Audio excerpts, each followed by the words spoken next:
Bueno, muchachos, vamos a continuar con el bloque número 4 y el último bloque de nuestra unidad de nuestro semestre, llamado comportamiento de dos variables.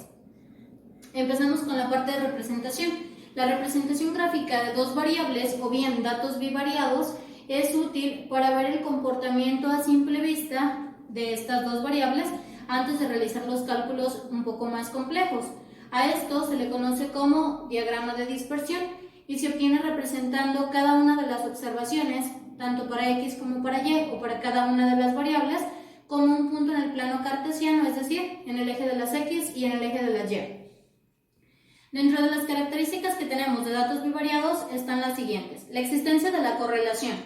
Los datos están correlacionados si los puntos en el mismo diagrama de dispersión tienen una tendencia o bien se ven lo más parecido a una recta. Otra de las características es la dirección de la correlación y dentro de estas hay tres categorías: positiva, negativa y neutra. La positiva es cuando al aumentar una variable, la otra también aumenta. La negativa es cuando al aumentar una variable, la otra disminuye, y la neutra es cuando al aumentar una variable, la otra oscila alrededor de la horizontal. Aquí tenemos los ejemplos. Esta sería la positiva. Cada que voy aumentando en X, va aumentando en Y. Esta sería la negativa. Bueno, los puntos no se ven muy bien. Cada que aumento en X, en Y van disminuyendo. Y la última sería la neutra. Cada que aumento en X, la Y queda u oscila alrededor de la horizontal. Bien, otra de las características es la fuerza de correlación. Esto se refiere a qué tan cercanos están los puntos a una recta. Tenemos de estos varios tipos. La primera es la correlación exacta. En este caso es cuando todos los valores cumplen con una relación exacta, es decir, una función bien definida. Puede ser una recta, puede ser una parábola, puede ser cualquier tipo de función, pero ya está previamente definida. La correlación directa es cuando al aumentar una variable, la otra aumenta, es decir, una recta creciente. Sería dentro de la dirección la positiva, es lo mismo.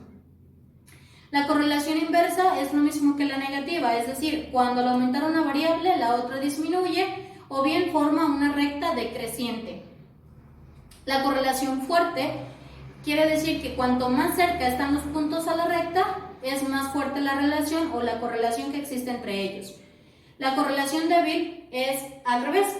Cuanto más separados están los puntos de la recta, se dice que la correlación es más débil. Y por último, es la correlación nula, o bien no hay correlación o sin correlación. Es cuando no existe ningún tipo de dependencia entre ambas variables. Aquí tenemos igual algunos ejemplos de los tipos de correlación o de las fuerzas de correlación. Está la correlación directa, la recta creciente, la correlación inversa, la recta decreciente, la correlación nula, es decir, no hay una correlación como tal, no hay ninguna dependencia entre las variables. La correlación fuerte, igual que la directa, es una recta creciente. La correlación débil, es decir, los puntos están un poco más dispersos. Y la correlación exacta, bueno, aquí tenemos dos tipos de funciones diferentes. Una es cuadrática, la otra es exponencial, pero dijimos que cuando es directa o es exacta, tenemos una función perfectamente definida. Otro de los datos que tenemos dentro de este bloque, pues es la regresión lineal. La regresión lineal es un proceso que se realiza en estadística para estimar cuál es la relación entre dos variables, igual una de las cuales va a depender de la otra. Lo que busca la regresión lineal es encontrar el modelo que mejor se ajuste a los datos. Esta puede ser una recta, una parábola o cualquier otra función previamente definida. La función más fácil o la regresión lineal calculada más fácil pues es la parte de la recta, y la regresión lineal tiene la siguiente fórmula: Y es igual a AX más B, donde Y va a ser la variable dependiente, la A va a ser la pendiente de esta función, la X va a ser la variable independiente y B va a ser la intersección que tengan ambos puntos o los puntos de cada una de las variables. Otro de los temas sería la asociación de variables cualitativas. A esto se le conoce como tabla de contingencia. Y esta es una representación que me va a expresar los datos de las variables cualitativas en filas y columnas, pero no importa el orden de cuál variable ponga en las filas y cuál variable ponga dentro de las columnas. También dentro de la asociación de variables puedo analizar cada una de las variables de manera separada, obteniendo la suma tanto de las filas como de las columnas, y a esto se les llama frecuencias marginales. Las frecuencias que son de toda la fila o de todo el renglón se le llama distribuciones marginales, y hay una distribución marginal para cada una de las variables. También es, como ya lo habíamos visto en otros temas, es importante en algunos casos conocer en función de porcentajes los datos o un valor determinado. El porcentaje para la asociación de variables sería el total del dato entre el total del estudio, es decir, ya sea que esté en filas o en columnas, sería el total de una fila o el total de una columna sobre el total del estudio. Por así decir, si tengo en una fila un total de 50 personas y al final el estudio lo realicé en una cantidad de 100 personas, sería el total del estudio sobre las 100 personas por 100, porque estoy manejando porcentajes. Y las proporciones condicionales básicamente es lo mismo, es un porcentaje y se calcula cuando las variables están asociadas. Es decir, nos va a permitir comparar los valores o los porcentajes de cada una variable para definir o tener una conclusión final sobre cuál de las dos variables es mejor o proporciona mejores datos o mejores estadísticas para el caso de estudio que se esté analizando. Bien, otra de las situaciones que tenemos en comportamiento de dos variables es y cuadrada. La pueden encontrar en algunos libros como j cuadrada o bien como x cuadrada. La k del índice es los grados de libertad con los que se va a trabajar. Y la y cuadrada se presenta cuando se desea verificar si los datos de una muestra, que también se conoce como distribución observada, se ajustan a una distribución teórica o esperada con el comportamiento conocido. A esto se le llama pruebas de bondad de ajuste. Luego, para la g cuadrada, primero tenemos que definir cuántos grados de libertad vamos a trabajar. Dice k grados de libertad, donde k va a ser n menos 1. Ahorita en el ejemplo vamos a ver cómo calcular los grados de libertad. La fórmula para calcular la g cuadrada o chi cuadrada, como en algunos otros lugares lo van a encontrar, es la g cuadrada con x o k grados de libertad va a ser la suma de las frecuencias observadas menos la frecuencia esperada al cuadrado sobre la frecuencia esperada, esto para todas las celdas. Vamos a ver, por ejemplo, los grados de libertad los vamos a calcular con la siguiente operación. El total de columnas menos 1 por el total de filas menos 1. Generalmente en todos los trabajos o en todos los ejercicios vamos a trabajar con una probabilidad de 0.05 o el 5% de probabilidad. ¿Por qué? Porque es un dato específico o utilizado en todos los estudios estadísticos generalmente. Para esto nos vamos a apoyar de la tabla de distribución de chi cuadrada o gi cuadrada y ahorita vamos a ir viendo con el ejemplo cuáles son. Aquí tenemos de este lado las probabilidades 0.001, 0.0025 y así sucesivamente, y los grados de libertad hasta 10. Para este caso, los ejercicios que ustedes van a realizar no van a ocupar mayores grados de libertad. Esta es una tabla ya preestablecida o predefinida. Bien, tenemos el siguiente ejemplo. Es una cuestión médica. Tenemos el estudio de un medicamento nuevo y contra la parte de control que utilizan los medicamentos ya anteriores o ya que ya los han utilizado, En el medicamento nuevo, aquí tenemos los que no curó, se me pasó, este no curó y este es que sí los curó.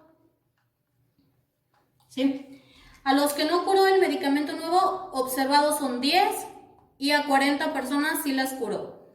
En control, se curaron o no se curaron 38 personas con los medicamentos anteriores y el 62% o 62 personas, sí se curaron.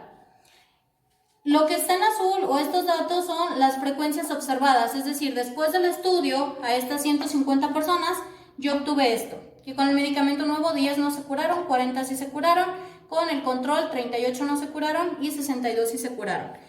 Las frecuencias esperadas para el caso del medicamento nuevo que no se curó serían 16, para el que sí se curó son 34, para el control que no se curaron son 32 y para los que sí se curaron son 68.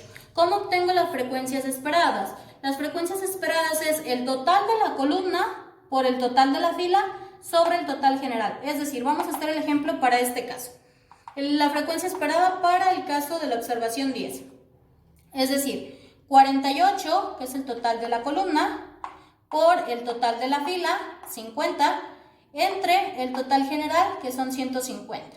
48 más 102, 150, 50 y 100, 150. Esta sería la frecuencia esperada y para los demás se calcularon igual. Para el 40 sería 102 por 50 entre 150. Para el 38, 48 por 100 entre 150. Y para el 62, 102 por 100 entre 150. Bien, para este ejercicio tenemos una tabla de 2 por 2 y los grados de libertad en este caso sería la columna menos 1, la total de columnas, 2 columnas, 1, 2 y las filas 1, 2. Entonces 2 menos 1 por 2 menos 1, las columnas menos 1 por las filas menos 1 y me da igual a 1. 1 por 1, 1. Luego, la G cuadrada entonces para los grados de libertad 1 va a ser igual. Dijimos frecuencia observada menos frecuencia esperada al cuadrado sobre la frecuencia esperada. Frecuencia observada 10 menos la frecuencia esperada 16 al cuadrado sobre 16 más frecuencia observada 40 menos frecuencia esperada 34 sobre la frecuencia esperada 34 más frecuencia observada 38 menos la frecuencia esperada 32 al cuadrado sobre la frecuencia esperada 32. Por último, frecuencia observada 62 menos la frecuencia esperada 68 al cuadrado sobre la frecuencia esperada 68. Esto 10 menos 16 al cuadrado, 10 menos 16 menos 6, 40 menos 34, 6, 38 menos 32, 6 y 62 menos 68, 6. Estas operaciones independientes, de aquí obtuve 2.25, de aquí 1.05, de aquí 1.13, en la calculadora les da 1.125, como estoy usando solo dos decimales lo redondeé, más esto me da 0.52, es igual a 4.95. De aquí vamos a ver este valor y lo vamos a comparar en la tabla con la probabilidad de 0.05 o el 5% y vamos a ver cómo se comporta. Yo tengo un resultado de 4.95 y buscamos grados de libertad 1, lo voy a buscar aquí, un grado de libertad. Me voy a basar en esta fila. Luego voy a ver dónde tengo el 0.05 en probabilidad. Aquí. Entonces lo voy a comparar con este dato. 3.8415. Lo voy a apuntar aquí abajo. 3.8415. Entonces vamos a comparar. De aquí tenemos una nota. Si el valor que yo obtuve es mayor al valor obtenido en la tabla con los grados de libertad especificados en mi ejemplo, vamos a decir que la probabilidad es menor que el 5%. Si mi valor es menor al valor obtenido en la tabla de distribución de G cuadrada con los grados de libertad que yo estoy trabajando, voy a decir que la probabilidad es mayor del 5%. En estadística lo que realizamos es lo siguiente. Si el valor o la probabilidad es menor del 5%, podemos decir que el estudio es verídico o es factible. Si es mayor que el 5%, mi estudio no es factible. Entonces, este es mayor. ¿Qué quiere decir? Que la probabilidad que tengo es menor del 5%. Entre mayor sea el número, menor es la probabilidad. Es decir, por ejemplo, nos volvemos a acercar a la tabla un poco. Tengo el 0.1 y sería el 10% y me da un valor menor. Entre menos probabilidad tengo, 0.001, tengo un valor mayor. Entonces, mi probabilidad es menor del 5%, lo que quiere decir que el nuevo medicamento es factible y yo puedo decir que de este estudio, los 40 personas que sí se curaron, no fue cuestión de suerte ni fue cuestión de casualidad, sino que sí fue o producto del medicamento nuevo. Entonces, con esta misma tabla de distribución de chi cuadrada con los grados de libertad que ya está predefinida, ustedes van a realizar los ejercicios que les voy a dejar en plataforma y al final, con estas dos notas, ustedes me van a decir como conclusión si la probabilidad es menor o menor al 5% y por lo tanto si mi estudio es factible de realizarlo o no.